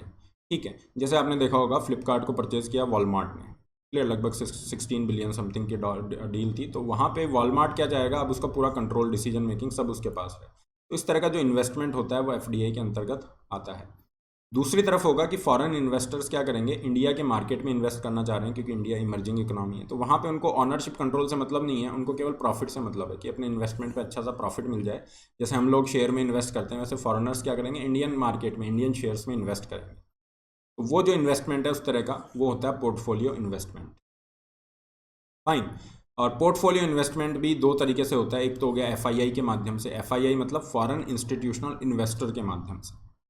फॉरेन इंस्टीट्यूशनल इन्वेस्टर क्या होते हैं, कोई भी ऐसा, कोई भी फंड हो गया है ना, म्यूचुअल फंड है, इन्वेस्टमेंट फंड है, या कोई बैंक है ना, जो इन्वेस्ट कर रहा है। क्योंकि देखिए, लोग जो हैं फॉरेन कंट्रीज़ में वो डायरेक्ट इंडियन मार्केट में इन्वेस्ट नहीं कर सकते, तो वो उन इंस्टीट्यूशन के माध्यम से इन्वेस्ट करेंगे जो सेबी से रजिस्टर्ड है। लोगों ने फॉरेनर से अपना पैसा उन इंस्टीट्यूशन को दे दिया जिनको कहा गया फॉरेन इंस्टीट्यूशनल इन्वेस्टर। अब ये on the behalf of these people will invest their money in the Indian market. तो these are known as the foreign institutional investors, जो कि पोर्टफोलियो इन्वेस्टमेंट का एक तरीका है। ठीक है, दूसरा पोर्टफोलियो इन्वेस्टमेंट का एक तरीका है, वो है डिपॉजिटरी रिसिप्ट। डिपॉजिटरी रिसिप्ट इसमें क्या होगा, मान लीजिए इंडिया की कोई कंपनी है, लेट अस से कि एचडीएफसी है। एचडीएफसी चाहता है कि हम जो है बहुत अच्छा कर रहे हैं, यूएसए में हमारी प्रेजेंस है, ब्रांचेज हैं, तो क्यों ना हम यूएसए से वहाँ से पैसा लें, ठीक है ना, इन्वेस्टमेंट पर्पज़ के लिए। तो ये क्या करेगा, यूएसए के एक बैंक को कहेगा कि आप डिपॉजिटरी रिसिप्ट जो है यहाँ पे इशू कीजिए हमारे नाम पे। ये डिपॉजिटरी रिसिप्ट यूएसए के अंदर जो लोग हैं उसको परचेज कर सकते हैं, जैसे शेयर ट्रेड होते हैं वैसे एक्सचेंज पे डिपॉजिटरी रिसिप्ट ट्रेड हो सकती हैं। और ये जो डिपॉजिटरी रिसिप्ट उन्होंने परचेज़ की, ठीक है, तो उससे जो पैसा आया वो यहाँ पे एचडीएफसी के पास है। अगेन एक तरह का क्या हो गया, फॉरेन इन्वेस्टमेंट हो गया। तो ये दो तरह की होती हैं, अमेरिका के लिए एलिजिबल है तो अमेरिकन डिपॉजिटरी रिसिप्ट हो गई, ग्लोबल हैं तो ग्लोबल डिपॉजिटरी रिसिप्ट हो गई। तो ये भी एक तरह का क्या है, फॉरेन इन्वेस्टमेंट का तरीका है, जो पोर्टफोलियो इन्वेस्टमेंट के अंतर्गत यहाँ पे आ रहा है। क्लियर है, इन चीज़ों को ध्यान रखिए। इसमें एक और अपडेट आपको कर दूँ, जैसे मायाराम जो पैनल है, मायाराम पैनल ने एक लिमिट बताई कि 10% से ज़्यादा अगर किसी भी कंपनी में कोई इन्वेस्ट कर रहा है ना, उसकी शेयर होल्डिंग में 10% से ज़्यादा हिस्सेदारी है, तो उसको हम एफडीआई मान लें। कि मायाराम पैनल का था। तो अगर आप लिमिट वगैरह चेंज करते हैं तो एफडीआई की परिभाषा और ये सब चेंज हो जाती है। फिर हम आते हैं फॉरेक्स पे, जिसे फुल फॉर्म है फॉरेन एक्सचेंज रिजर्व। इसके अंदर होता क्या है, जैसे अभी इंडिया का जो फॉरेक्स है वो कितना आ गया है, 600 बिलियन से नीचे आ गया है हमारा, 600 बिलियन से नीचे आ गया, ये हो गया $597 बिलियन। ये है अप्रैल 30 लेटेस्ट जो डेटा है आरबीआई की तरफ से। ये हमारा चला गया था लगभग सितंबर 2022 में, ये जो था this was almost all time high 642 billion something था। ठीक है, तो ये कम क्यों हो रहा है इस पर भी देखेंगे। और अभी के लिए इंडिया जो है 5th पे आ गया है, पहले हम 4th पे थे। फर्स्ट पे चाइना है, then we have Japan, then we have Switzerland, फिर इंडिया हुआ करता था, लेकिन अभी आई थिंक रशिया आगे निकल गया है, then we have this India. एक बार देख लेना 4th 5th वाला ये क्या है। अब क्वेश्चन किस तरह से आता है, अच्छा फॉरेन एक्सचेंज रिजर्व में क्या क्या होता है, किस किस से ये बना होता है ना। यहाँ पे हैं ये रिजर्व ट्रांच क्या होते हैं, एसडीआर क्या होते हैं, इन सब चीज़ों पे क्वेश्चन आता है। तो देखिए लगभग 90% के आसपास कंट्रीब्यूशन किसका है, 90% के आसपास है फॉरेन करेंसी, जिसमें डॉलर है, यूरो है, येन है, ये सब चीज़ें। गोल्ड का आएगा 6 से 7%। फिर आपका 3rd नंबर पे है रिजर्व ट्रांच इंडिया के केस में, और 4th नंबर पे है एसडीआर स्पेशल ड्राइंग राइट्स। तो ये फॉरेन करेंसी, गोल्ड तो बताने की ज़रूरत नहीं है क्या होता है, आप सभी जानते हैं। एसडीआर क्या होते हैं, स्पेशल ड्राइंग राइट, और रिजर्व ट्रांच क्या होते हैं, इसको जानने की कोशिश करते हैं। एसडीआर एक तरह की आर्टिफिशियल करेंसी है जो आईएमएफ इंटरनेशनल मॉनेटरी फंड ने क्रिएट की 1969 में for the accounting purpose, internal accounting purpose के लिए, या फिर जो मेंबर कंट्री है उसके ऑफिशियल रिजर्व को सप्लीमेंट करने के लिए ये एसडीआर करेंसी आपकी बनाई गई। मतलब वैसा नॉर्मल करेंसी टाइप नहीं है, कोई क्लेम यहाँ पे नहीं है आईएमएफ का। तो इसमें ये क्या करेंगे, इन्होंने 5 करेंसी को क्लब किया, और इसमें ये असेंडिंग डिसेंडिंग ऑर्डर याद रखना, परसेंटेज एग्जैक्ट याद नहीं रहता, तो फर्स्ट सबसे ज़्यादा किसका है, फिर सेकंड थर्ड ऐसा याद रख लेना। यूएस डॉलर है, यूरो है, चाइनीज़ युआन, जापानीज़ येन और पाउंड स्टर्लिंग, ये 5 करेंसीज हैं। इनको मिला के आपने क्या किया, एक एसडीआर बना दिया। अब मेंबर जो कंट्रीज़ हैं उनके फॉरेक्स में एसडीआर होते हैं, तो मेंबर कंट्री को अगर मान लीजिए कोई करेंसी की ज़रूरत है, डॉलर की ज़रूरत है, तो वो एसडीआर देके डॉलर ले सकता है इस तरीके से। दूसरा है रिजर्व ट्रांच, और रिजर्व ट्रांच कैसे वर्क करेगा इसको थोड़ा समझते हैं। देखिए इसके लिए हम आईएमएफ का सिस्टम, मैं आपको थोड़ा सा एक एग्जांपल देता हूँ रिजर्व ट्रांच क्या होता है। आईएमएफ में कोटा सिस्टम होता है कि आईएमएफ में जो इसका फंड है इसमें कौन कितना कंट्रीब्यूट कर रहा है, जो जितना कंट्रीब्यूशन करेगा फंड के अंदर, जैसे यूएसए का लगभग 16-17% कंट्रीब्यूशन है, उसको उतने ही वोटिंग राइट मिलेंगे, उतना ही उसका वोटिंग राइट, वोटिंग शेयर होगा। तो लगभग 15% के आसपास इसके वोटिंग राइट। इंडिया का 2.9 to 3% के आसपास यहाँ पे रहेगा। तो क्या है, जितना आपका कंट्रीब्यूशन है, फाइन, कोटा है, उतना ही आपका यहाँ पे वोटिंग राइट है। तो ये जो कोटा सिस्टम है, आपका कोटा यहाँ पे, लेट अस अज्यूम कि किसी कंट्री का कोटा यहाँ पे 100 रुपये है, तो उस कोटा का एक पर्टिकुलर परसेंटेज, जैसे कि 25% हम मान लेते हैं, पर्टिकुलर परसेंटेज वो कंट्री क्या कर सकता है, एक्सेस कर सकता है। अगर उसको पैसे की ज़रूरत है, फॉरेन करेंसी की ज़रूरत है, तो लोग क्या करते हैं, आईएमएफ के पास आते हैं। जैसे अभी हमने देखा श्रीलंका गया है आईएमएफ के पास, है ना, पाकिस्तान गया है कि हमें फ़ॉरेन करेंसी की ज़रूरत है, बीओपी क्राइसिस हम फेस कर रहे हैं, हमारे फॉरेक्स में पैसा नहीं है, तो आप हमें पैसे दीजिए। तो वहाँ पे आईएमएफ कह देगा कि ठीक है हम आपको पैसा तो देंगे, लेकिन वो कंडीशन लगाता है कुछ रिफॉर्म की, है ना, आपसे इंटरेस्ट चार्ज करता है। तो यहाँ पे क्या होगा, अगर आपको कंडीशन नहीं लगवानी है, आपको कोई इंटरेस्ट ब्याज नहीं देना है, तो आप क्या कर सकते हो, अपने कोटा का एक पर्टिकुलर परसेंटेज बिना किसी कंडीशन के, बिना किसी इंटरेस्ट के वहाँ से ले सकते हो। और ये जितना परसेंटेज यहाँ पे बिना किसी कंडीशन और इंटरेस्ट के लिया जा सकता है, this facility is known as reserve tranche. इसको क्या कहते हैं हम? रिजर्व ट्रांच कहते हैं। जो वर्ड यूज़ किया गया रिजर्व ट्रांच, इसका ये मतलब अपना जो रिक्वायर्ड कोटा है उसका एक पर्टिकुलर पोर्शन है जिसे रिजर्व ट्रांच क्या है। पहले क्या होता था, ये पोर्शन गोल्ड के रूप में कंट्रीज़ को IMF के पास रखना होता था, इसलिए इसको रिजर्व गोल्ड ट्रांच भी कहते थे। लेकिन अभी ऐसी कोई कंपल्शन नहीं है। फाइन, तो ये रिजर्व ट्रांच याद रखिए, इस पर क्वेश्चन बनते हैं ऑलरेडी। अभी आई थिंक कल लास्ट टू लास्ट ईयर यही पूछा है इन्होंने। तो ये फॉरेक्स इस तरह से होता है। फॉरेक्स का पूरा जो कस्टोडियन है या जो ऑपरेशन यहाँ पे कर रहा है, RBI इज़ रेस्पॉन्सिबल हियर। और RBI रेस्पॉन्सिबल है कि जो एक्सचेंज रेट है रुपए की उसको भी स्टेबलाइज करना है, ये भी RBI की रेस्पॉन्सिबिलिटी यहाँ पे है। तो RBI यहाँ पे क्या करेगा, देखिए एक्सचेंज रेट के केस में क्या है, लेट अस अज्यूम कि जो $1 है ये यहाँ पे हम मान लेते हैं कि अभी तो 77 चला गया है, लेकिन हम इसको 75 रुपये मान के चलते हैं। अब जब रुपए की जो वैल्यू है किसी फॉरेन करेंसी के कंपैरिजन में डिक्लाइन कर रही है, जैसे अभी आप देखोगे 77.46 समथिंग इज़ देयर, है ना, हम मान लेते हैं 80 रुपये की तरफ जा रहा है, क्लियर। तो ये वैल्यू क्या हो रही है, गिर रही है नीचे। तो जब ये केवल और केवल मार्केट फोर्सेस की वजह से हो रहा है, क्यों? क्योंकि मान लीजिए डॉलर की डिमांड बढ़ रही है ना, और डॉलर की डिमांड बढ़ रही है तो रुपये पे प्रेशर आ रहा है, क्रूड ऑयल महंगा है तो रुपया डेप्रिशिएट करेगा, तो इसको हम कहते हैं डेप्रिसिएशन। ठीक है, मार्केट फोर्सेस की वजह से। अगर इसी को स्टेट जानबूझ के कराता है, क्योंकि इससे क्या होगा, आपकी वैल्यू, करेंसी की वैल्यू, डोमेस्टिक करेंसी की वैल्यू नीचे जा रही है तो एक्सपोर्ट कॉम्पिटिटिव हो जाता है। तो स्टेट क्या करते हैं, कई बार जानबूझ के इस तरह से करते हैं, और उस केस में डेप्रिसिएशन को हम नाम दे देते हैं डिवैल्यूएशन। मतलब ये क्या हो गया, ऑफिशियल डेप्रिसिएशन हो गया, जहाँ पे जो कोई भी देश है या उसका सेंट्रल बैंक है वो जानबूझ के अपनी करेंसी की वैल्यू को कम कर रहा है, जैसे चाइना यहाँ पे करता है। फाइन, इसका उल्टा होगा अगर रुपए की वैल्यू यहाँ पे बढ़ती है। ये जो एग्जांपल हम ले रहे हैं, मान लीजिए 75 रुपये है, ये बढ़ के ये बढ़ रहा है 70 रुपये हो जाता है, इसे हम कहते हैं एप्रिसिएशन। और अगर ऑफिशियल लेवल पे किया जा रहा है तो रिवैल्यूएशन। तो ये वर्ड याद रखिएगा। और यहाँ पे 3 तरह के करेंसी रेजिम यहाँ पे बनते हैं। फिक्स्ड में क्या होगा, फिक्स कर दिया आपने, जैसे आपने कहा कि नहीं $1 50 रुपये है, हमें मतलब नहीं है मार्केट में किसकी डिमांड ज़्यादा है किसकी कम है, हमने ये फिक्स कर दिया, तो ये हो गया फिक्स्ड। फ्लोटिंग में क्या होता है, जैसे केवल और केवल मार्केट ही वर्क करेगा, ओनली मार्केट। जैसे अभी इंडिया के केस में अगर $1 अभी ये 77.5 चल रहा है, ठीक है, अब ये 80 चला जाता है, 85 चला जाता है, 90 चला जाता है, तो यहाँ पे गवर्नमेंट कहेगी, RBI कहेगा हम कुछ नहीं करेंगे इस वाले केस में, फ्लोटिंग वाले केस में। तो जनरली USA और जितने भी वेस्ट यूरोपियन कंट्रीज हैं वहाँ पे फ्लोटिंग है। मैनेज में क्या होता है, मैनेज करके चलते हैं, मतलब जनरली तो मार्केट ओरिएंटेड ही होगा, लेकिन जैसे अभी 8% हम देख रहे हैं, 77.5 है, ठीक है। तो इस केस में RBI ने क्या किया था, इससे पहले भी स्वैप किया था। RBI के पास इतने सारे बिलियंस ऑफ डॉलर्स हैं, तो RBI मार्केट में डॉलर्स को इंजेक्ट करेगा, जिससे डॉलर की डिमांड थोड़ी सी कम होगी और रुपए को मजबूती मिलेगी। तो ये होता है मैनेज्ड, मतलब जनरली हम नहीं करेंगे, मार्केट ओरिएंटेड रहेगा, लेकिन अगर हमारी इकोनॉमी को नुकसान होता है, फाइन, क्योंकि रुपया अगर बहुत ज़्यादा डेप्रिसिएट करेगा तो इंपोर्ट महंगा हो जाएगा, क्लियर, ये भी तो है। तो उस केस में हम इंटरवीन करेंगे। तो ये होते हैं मैनेज्ड करेंसी रेजिम, जो कि इंडिया वाला केस है। मैनेज्ड करेंसी रेजिम इंडिया वाला केस है। ये सब चीज़ें आपको नोट्स के फॉर्म में यहाँ पे मिल रही है। तो मेरा टेलीग्राम ग्रुप है, तो आप ज्वाइन कर सकते हैं, लिंक मैंने शुरू में भी दिया था, या आप नाम डाल के भी सर्च कर सकते हो, ठीक है ना, राहुल भारद्वाज के नाम से।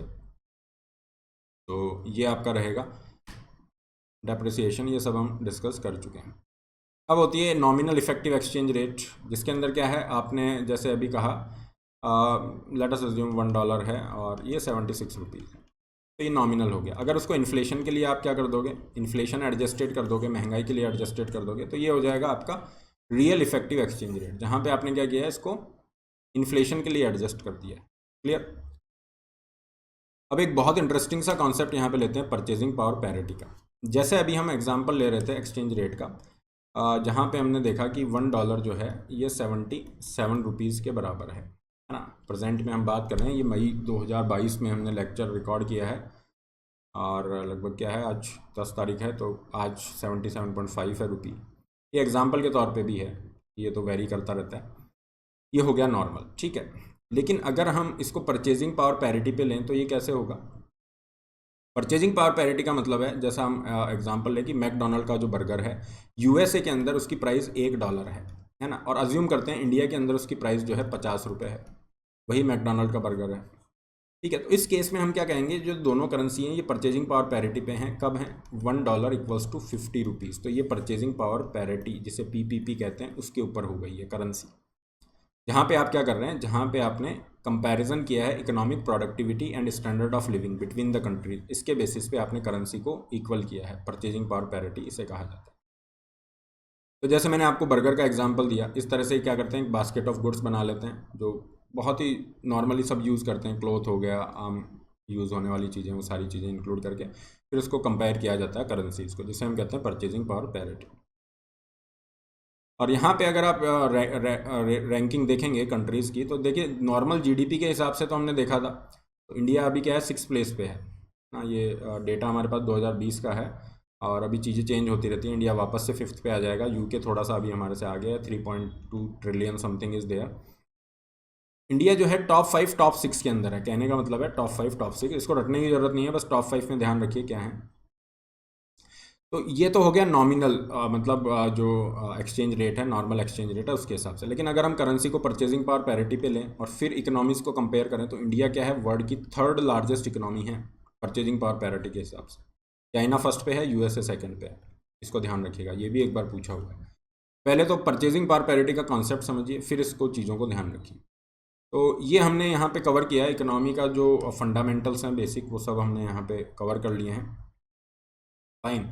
और इस सेशन का पीडीएफ आपको यहाँ पे प्राप्त हो जाएगा। ये टेलीग्राम चैनल है जिसे आप ज्वाइन कर सकते हैं, इसका लिंक भी यहाँ पे है, या डायरेक्ट नाम डाल के भी सर्च कर लीजिएगा। तो दिस इज़ द थिंग, और यहाँ पे हम सेशन को रैप अप करेंगे। अनअकैडमी से आप जुड़ सकते हैं, जहाँ पे आपको मिलती है बहुत ही ईजी वे के अंदर 1 पॉइंट सॉल्यूशन, क्योंकि अब आपको किसी बड़ी सिटी में शिफ्ट होने की ज़रूरत नहीं है प्रिपरेशन के लिए, ठीक है। You don't need to spend lakhs of rupees, बहुत ही नॉमिनल फीस के साथ, लाइक 55,000 के अंदर आपकी पूरी प्रिपरेशन इंक्लूड हो जाती है। ये जो कॉम्बो एक्सटेंशन वीक अभी चल रहा है, जो आज आपका एंड होगा, यहाँ पे आपका क्या है, 3 महीने से 6 महीने का ये बेनिफिट आपको मिल जाता है, जिसमें जीएस सीसेट ऑप्शनल की प्रिपरेशन इंक्लूड है। इसकी फ़ीस है 55,000 रुपीज़। क्लियर।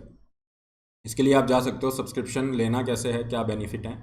सब्सक्रिप्शन के बेनिफिट हैं daily live classes, doubt solving sessions, complete printed form में study material, test series, answer writing जैसे रिसोर्सेज, ठीक है, एक ही जगह पे टाइम बाउंड मैनर में सिलेबस कंप्लीशन हो रहा है। सब्सक्रिप्शन का लिंक डिस्क्रिप्शन बॉक्स में दिया गया है। आइकॉनिक में लाइव मेंटरशिप के भी बेनिफिट हैं, और जब आप उस लिंक पे क्लिक करेंगे तो आपको प्लान्स आएंगे, 1 साल का, 1.5 साल, 2 साल, जो भी आपकी नीड है उसके अकॉर्डिंग आप प्लान चूज़ कीजिए, and then put this code RB Live, so you will be getting the maximum discount and personalized guidance only. So in case of guidance you can also get in touch, so make sure you are using this code RB Live, जहाँ पे आपका maximum discount apply हो जाएगा, और online payment के through आप जा सकते हैं। नए बैचेस आपके स्टार्ट हो रहे हैं 11 मई से, कल से ही स्टार्ट हो रहे हैं, तो डेफिनेटली इसके लिए भी आप जा सकते हैं। और अनअकैडमी का एक बेनिफिट ये है, once you get the subscription, all the courses of all the educators will be free. एक सब्सक्रिप्शन से सारे एजुकेटर के सारे कोर्सेज फ्री हो जाएंगे, चाहे वो बैच कोर्स हैं, चाहे वो इंडिविजुअल एजुकेटर कोर्सेज हैं। 0% EMI ऑप्शन भी आपको मिलता है। अल्ट्रा कॉम्बैट हो रहा है, ये है आपका संडे को, मतलब 22 मई को सुबह 11 बजे, जिसमें काफ़ी सारी स्कॉलरशिप्स आप जीत सकते हैं। अगर आप मॉक इंटरव्यू, अगर आप UPSC का इंटरव्यू दे रहे हैं, तो मॉक इंटरव्यू का बेनिफिट ले सकते हैं जो अनअकैडमी कंडक्ट करवा रहा है। So this is all. Don't forget to like, share, subscribe. All the best. Have a great day.